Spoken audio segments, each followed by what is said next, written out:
I'm Mike Vardy, and welcome to A Productive Conversation.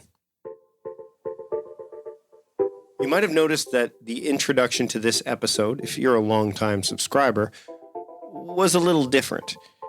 The guest did not introduce themselves, and that's because this is an episode from the vault. It's at this time of year where I think that we could all use a bit of help when it comes to awareness. As this episode is airing, it is the end of January 2022, but really the ability to notice things is something that we should be nurturing throughout the year.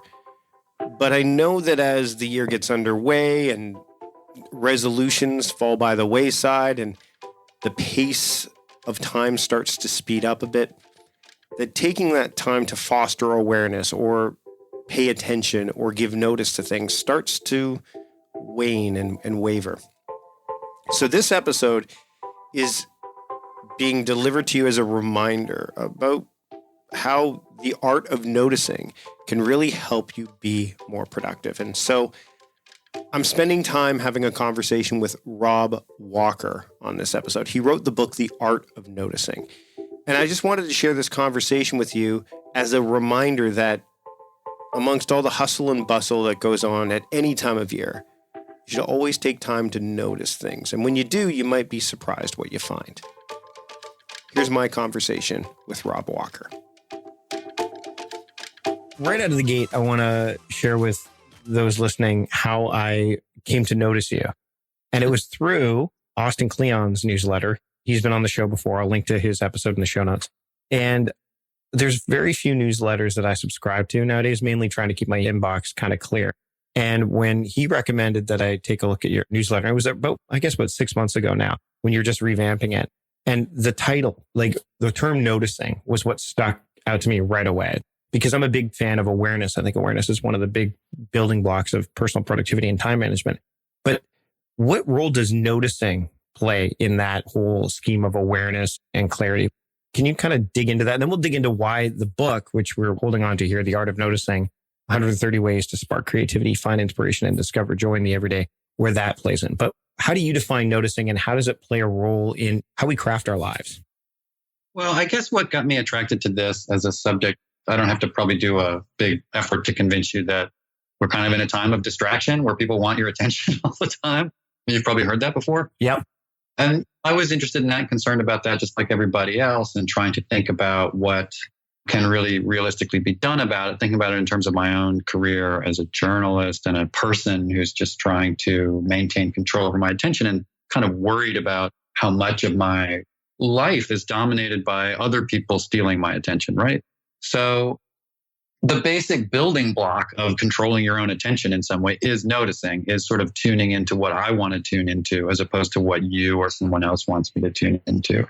And then the more I thought about that, the more I thought about how it relates to creativity and innovation and progress. I mean, nothing really happens until you notice something that other people missed. And so the other element of this is that I teach a little bit once a year at School of Visual Arts in New York, a design program, and the class is called Point of View. And this became this message that I was really trying to get across to my students, is that what the things that you notice that other people don't notice are always the beginning building block of what makes you have a distinct point of view and stand out as a creative person. One of the things that I think you got to do, you kind of mentioned this right out of the gate in the book. In fact, I'll quote it a little bit. This book treats the art of noticing as something more profound than a step in the creative process. It's an escape from the cult of productivity and efficiency. There's no pushback here, but I think that when you say that, I'm hopefully not putting words in your mouth, but I almost like the notion of what productivity and efficiency are, because I don't believe that productivity and efficiency are about speed and go, fast, now. I think it's almost like by spending some time noticing, you're almost redefining it, right? Yeah. Well, I mean, I think that the relationship to productivity, obviously there are thoughtful ways of approaching productivity and efficiency. And I'll bring up this example. One of the prompts in the book, because the book is built of a series of prompts and provocations and games and things like this. And one of them is change a routine. On the one hand, I'm talking about doing things that get you in the habit of noticing what others have missed. But at the same time, I'm trying to talk about breaking habits, because we get into this, I'm sure you know a lot about. As you know, in productivity, there are a lot of emphases on heuristics and rituals and things that This is the efficient way to do it. So that's the way I always do it. Like, let's say how you get to work. You've probably figured out what your best commute is. And that's what you do every day. And that makes perfect sense. And I think most of the time that's the right thing to do. But I also think that sometimes it's a good idea to not take the most efficient way to get somewhere, to not solve the problem the way that you've solved it a million times before, and to get yourself out of routines that, while they may not have the intent of just making life go by fast, that's kind of what they do.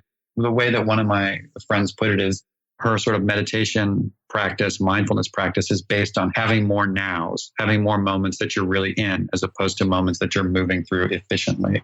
That's kind of where I come down on it. Does that make sense? Yeah, totally. The way you think about it? Okay. Yeah. And one of the things right near the tail end, you mentioned Mike Birbiglia. I'm a big comedy fan. The idea of self-appointments, right? Like making appointments with oneself. Again, these are, to me, it makes total sense to do that, right? But a lot of people, it's not something that they, quote, pay attention to or even notice. It seems rather unconventional. And I think a lot of what you're talking about in here through the book, and there's lots of prompts, and I know you rate them in terms of levels of difficulty to a certain degree.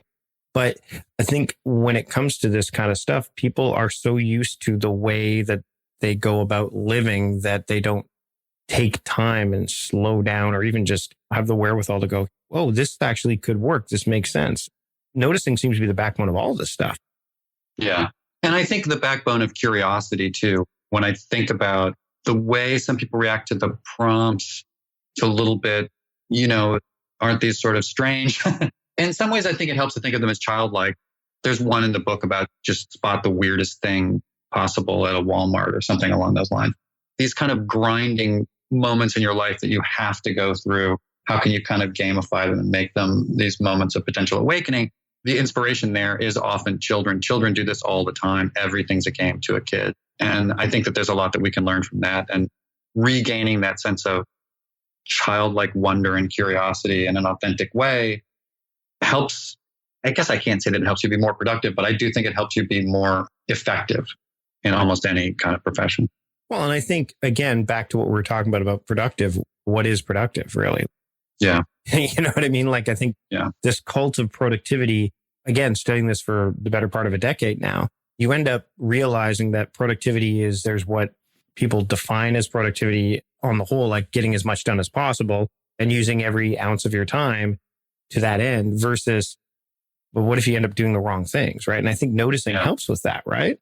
Right. I had an interesting conversation once with somebody who I would characterize as a productivity expert in the more traditional sense that you just described. Mm-hmm. And I asked him, like, well, so if you visit Cincinnati or just some random place, do you have any rituals to like get to know that place or whatever? I was just fishing around for stuff I could use in this book. And he said, oh, well, if I'm in a place, something like Cincinnati, and I have downtime, I work in my hotel room. I don't go anywhere because I don't care about Cincinnati. And I thought, well, that's really sad. And I hope I'm never that efficient, because I think that you can't know what you're missing if you literally don't try to notice anything, right? If you don't throw yourself into some situations now and then and treat your extra hour in even a place you didn't want to be. Like, that's the place to try the hardest, to say, like, well, what can I make of being in this place? What opportunity might be here? What can I discover that I didn't know? I think in a weird way that is productive. Mm-hmm. More productive than just like, well, I'll just spend an hour in my hotel answering email. It just made me sad. What led you to spend so much time looking at this? No pun intended, I guess. But exploring this, I know human beings are naturally curious and there's an exploration component to it. We are natural explorers, but to dedicate, not just like, it seems like it's an interesting topic to kind of go into, but it's also one that seems like it could be never ending in a manner of speaking. Yeah. It was partly on this general subject was on my mind because of, for the sort of cultural reasons that we talked about at the top, and then teaching this class and dealing with students and trying to help them. And I thought, like, this is an interesting, so this goes back 4 or 5 years now. And I thought, like, this is an interesting subject, this kind of war for our attention. And I originally thought, I'll write a traditional nonfiction book, which I've done before, an idea book that sort of takes a deep dive into the culture of this war for our attention and so on and so forth. And then at the end of that book, the last chapter will be like 10 ideas for things you can do to fight back on your day to day. And I noodled around with that for 2 or 3 years, making very little progress until I finally realized, like, I don't want to write the first 300 pages of this. I just want to write the last 20. I want that to be the book. I want to just do the part where it's like, here's a bunch of fun ideas for things you can do to notice better, or to engage in the world better, and to break out of your routine, and to learn to use your 5 senses and all of those things, all the things you can do. Because all the advice just boils down to digital detox, throw away your phone. No one's throwing away their phone. Like, that's not going to happen. What can you give them that's like, this is a fun thing to do that you can work into your day to day? And I became entranced with that. And as you say correctly, I do think it's never ending. Hence the newsletter, which is sort of more ideas that I couldn't fit in the book or that have come up since I turned it in. So basically, you're like the Jerry Maguire of noticing a lot of ways, because it's like, no, I don't think it's that at all. Because people like tell me it's something that you know. It's not about like I'm not Columbo or something. Like, right. Not about my superpowers as an individual, except maybe the superpower that I am. Boredom is kind of an interesting subject to me, and I am rarely bored, and I rarely resort to my phone. And I do see things like, oh, I'm stuck in line at the airport as, well, here's an opportunity to study other people. You know, what a great free, fun bonus. Now, you can't live your life that way completely. Right. I do have to get stuff done. I have deadlines and all that. But I do have a kind of worldview that is such that it's not about your skill at noticing, more the habit of noticing that just sort of forces you to see differently and to see things that you weren't looking for. And to be in a mindset that's not like, right now as a culture, we're so hardwired to it's so important to be paying attention to what everyone else is paying attention to, right? That's the fear of missing out and the trending topics. And, you know, I check Twitter every day and it's like, these YouTube stars are getting married. That's trending. Now I know that. Just like everybody else. What am I going to do with that? Like, I would be better off if I were reading an 18th century novel and having an insight about one of the characters that led to some indirect, creative path on something that, because no one else was reading that novel. It's competitive advantage. Well, the other thing, though, is that you could notice the YouTube stars getting married and notice something within that you could then discuss or write about. And then I kind of look at it that as someone who studied comedy, like Jerry Seinfeld, the movie Comedian, where one of the things he said about how comedians kind of think is like they'll go into an airplane bathroom and the average person will see like the razor disposal unit and go, oh, well, that's clearly there because they forgot to take off the blade. Whereas the comedian is going, who's shaving so much that they're going through blades on their plane, right? I know that. The wolf man, right? Yeah, but it's perspective, right? I mean, I guess it's how you internalize this stuff.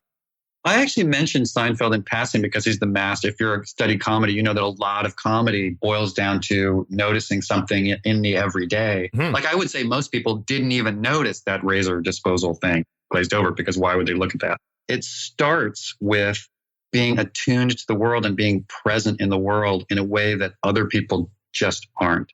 And Seinfeld, he's the king of it. He is the master of turning the mundane into value. In his case, in the form of humor. He's absolutely unparalleled at it. Well, you created a show about nothing. Yeah. You mentioned attunement. A therapist brought it up, the idea of attunement being like bringing into harmony. This is like alignment. Those two words, I only bring this up again because I notice this kind of stuff too. I'm more of a word guy. Well, you're a journalist, so you're a writer. You get this. People go, I want to be more aligned. I want more alignment. If you were to look at those two words. Oh, that's interesting. Yeah. Like if you were to look at those two words, which one would you rather be in alignment or more attuned or both? Like, I don't know.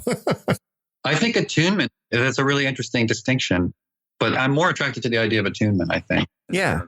We've been talking about this for several minutes now. The word time hasn't come up at all. Attention has.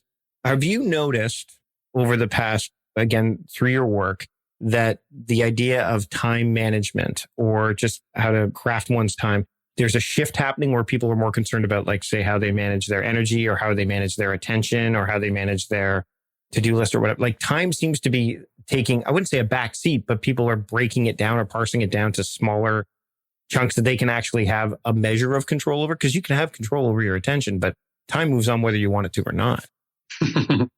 Yeah, I mean, I guess that the way that I process the way that other people are thinking about time is I feel that there is kind of an overlap in that it's this loss of attention in some ways amounts to a loss of time, right? Like all of a sudden I lost X number of minutes to catching up on Instagram or whatever it is.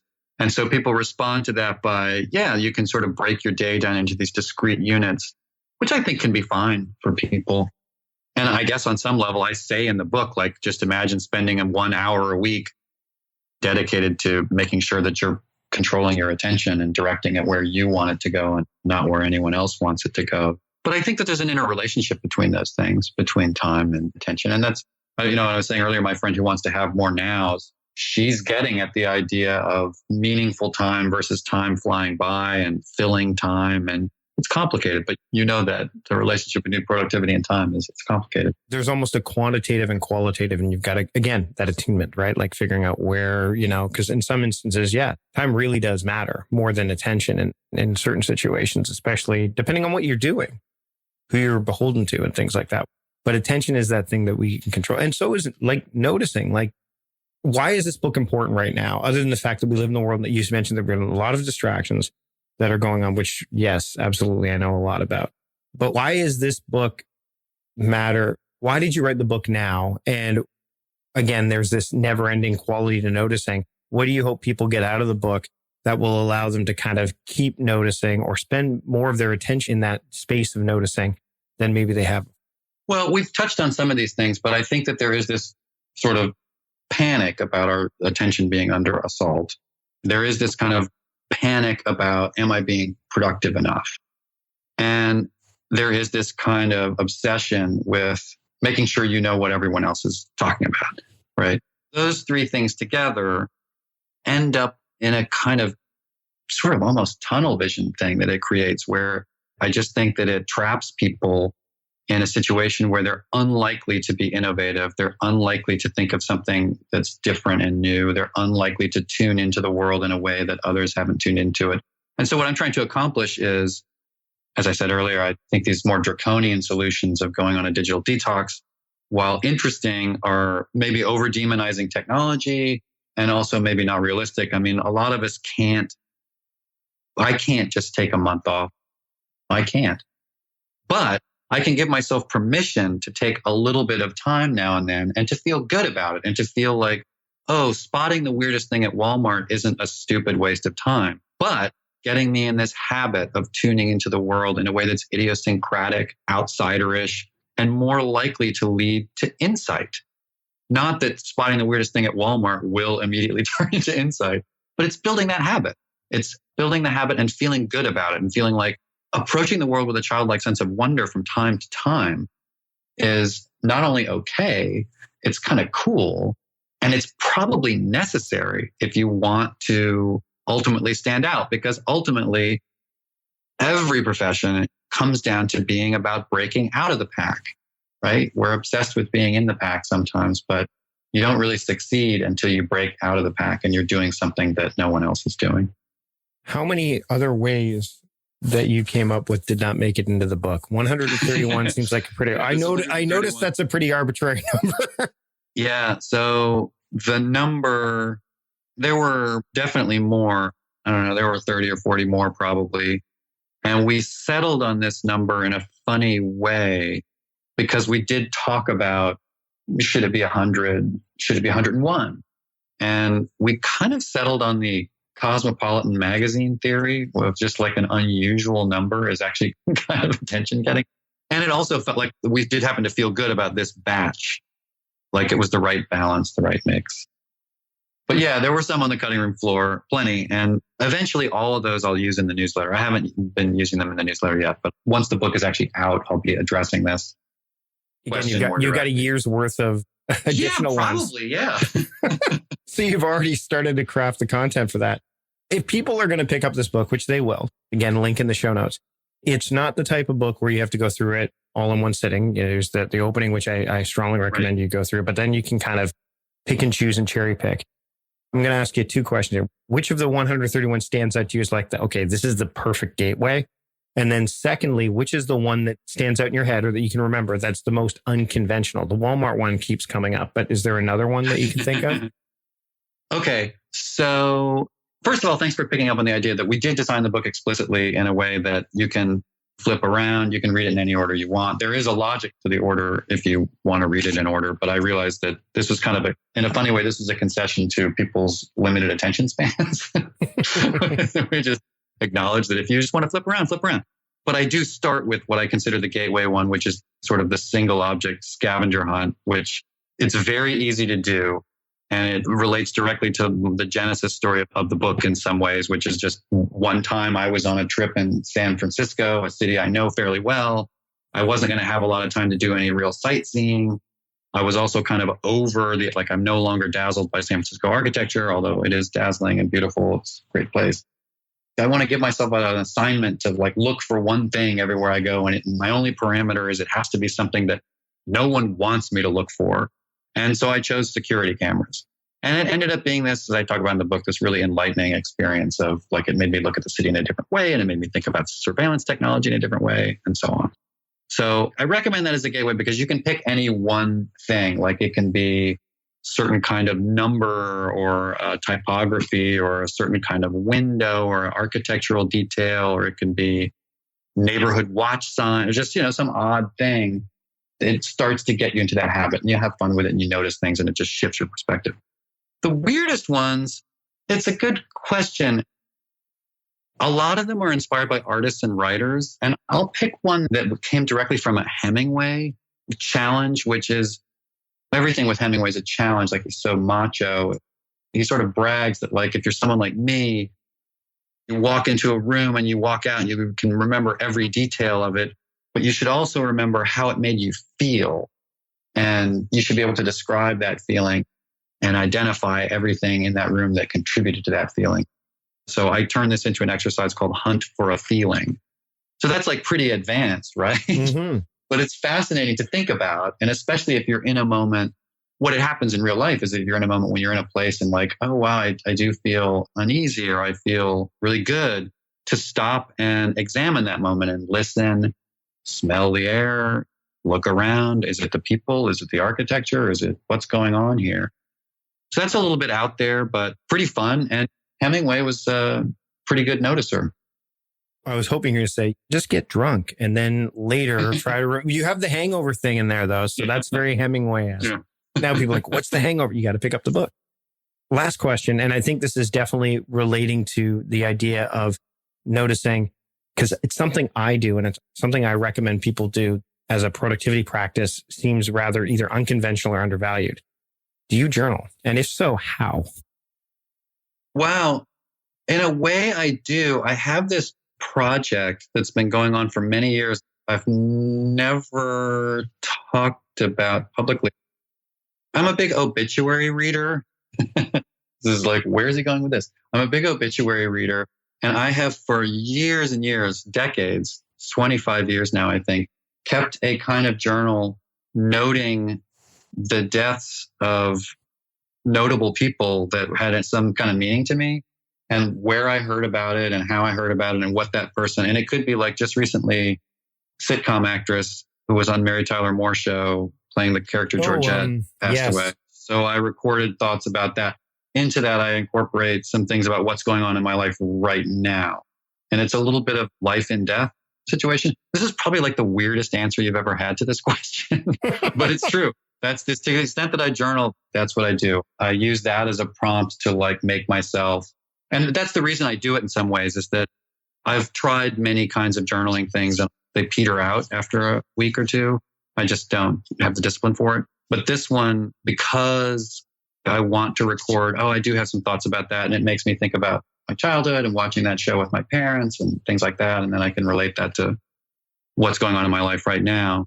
If for whatever reason, it's been a useful prompt for me. Well, it's mortality too. It's an exercise in mortality, right? I mean, with relation to time, it just shows you that you don't know. I mean, Luke Perry died not too long ago, right? That's somebody that you're holy crow, I'm that. I had a long entry on that I bet. It's funny. I've had conversations with friends recently. We've got some friends that are getting married for the first time or the second time. I'm at 45. We're at an age where we're leaving the realm of going to more weddings and seeing births of people and heading more towards the realm of, oh, wow, these people are passing away and attending funerals. So it's really interesting. Sure. So I definitely get the prompting is important too. I think that whatever you can use as a prompt. I'm imagining too, because of the way that you spend time noticing, that there's other journaling that you wouldn't really consider journaling, more chronicling than anything else.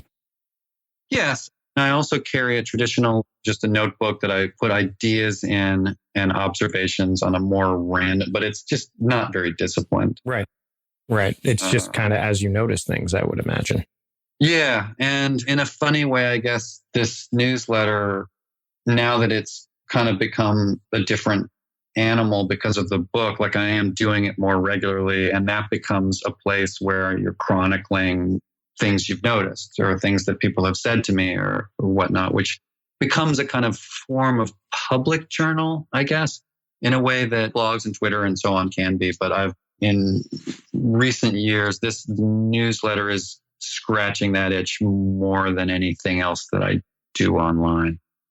Well, this book that I'm holding in my hands will definitely scratch the itch for those who want to spend more time noticing and getting behind the art of noticing. And that's the name of the book, The Art of Noticing, 131 Ways to Spark Creativity, Find Inspiration, and Discover Joy in the Everyday. You can pick up this book wherever books are sold, Amazon, your local bookstore, independent bookstore. You can pick it up there. Rob, where else can people find you? The newsletter, I'm guessing, is where you're going to send people, but where can people find you to keep up with your work so they can notice more of what you do? Oh, I have a site, robwalker.net, which if you go to robwalker.net/noticing, that's where I'm kind of going to keep everything related to whatever developments there are around this project. That will include a link to the newsletter. Sign up if you want to do that. On Twitter, I'm not Rob Walker, which always confuses people. But I am Rob Walker. It's @notrobwalker. Twitter's good. Those are the best places, though. And robwalker.net/noticing, there'll always be the latest about anything related to this subject, talks and things like that, and media stuff. So that's a good place to tune in. Awesome. Rob, thanks for joining me so much today on the Productivityist podcast. Well, listen, I can't thank you enough. I really enjoyed it. I hope you enjoyed this conversation I had with Rob Walker. If you enjoyed this episode, please leave a rating and review. And if you haven't subscribed to the podcast before, hit the subscribe button on Spotify, Apple Podcasts, wherever you are listening to this podcast. You can get the show notes for this episode as well at productivityist.com/podcast 407. Next week, we're back live, and we're going to have a conversation with Thomas Anderson. He's the author of The Vulnerable Man, Break Your Patterns, Master Your Emotions, Reclaim Your Life. We have a great conversation. I can't wait to bring it to you. But you're going to have to wait another week to hear it, because that's it for this week. Until next time, I'm Mike Vardy, the host of A Productive Conversation, reminding you to stop doing productive and start being productive. See you later.